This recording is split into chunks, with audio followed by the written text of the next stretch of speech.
கர்நாடகாவில் 3 தமிழர்கள் சுட்டுக் கொல்லப்பட்ட விவகாரம் தொடர்பாக சட்டமன்றத்தில் எதிர்க்கட்சிகள் கவன ஈர்ப்பு தீர்மானம் கொண்டு வந்தன. அதன்படி திமுக, அதிமுக, பாமக, பாஜக உள்ளிட்ட எதிர்க்கட்சிகள் மட்டுமின்றி காங்கிரஸ், இடதுசாரிகள் போன்ற தோழமை கட்சிகளும் சிபிஐ விசாரணைக்கு தமிழக அரசு நடவடிக்கை எடுக்க வேண்டும் என வலியுறுத்தின. வனத்துறையினால் எந்த ஒரு காரணமும் இல்லாமல் அப்பாவி விவசாயிகளான அவர்களை சுட்டுக் கொன்றது மனித உரிமை மீறல். இது ஒரு ஃபேக் என்கவுண்டர் என்று கூட அழைக்கலாம்.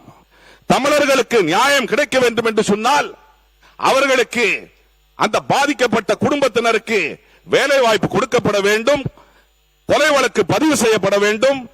இது தவிர இதில் ஈடுபட்ட அந்த காவல்துறையினர் மீது ஃபேக் என்கவுண்டருக்கு நீதி விசாரணை நடைபெற வேண்டும்.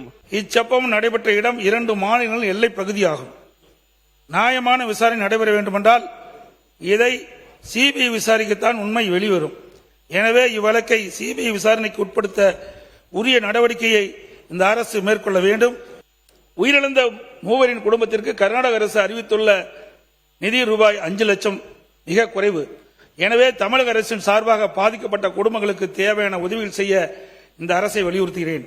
இன்றைக்கு கர்நாடக அரசு கொடுத்த இழப்பீடானது உண்மையிலேயே இதற்கு அந்த உயிருக்கான ஒரு இழப்பீடாகவே நம்ம பார்க்க முடியாது.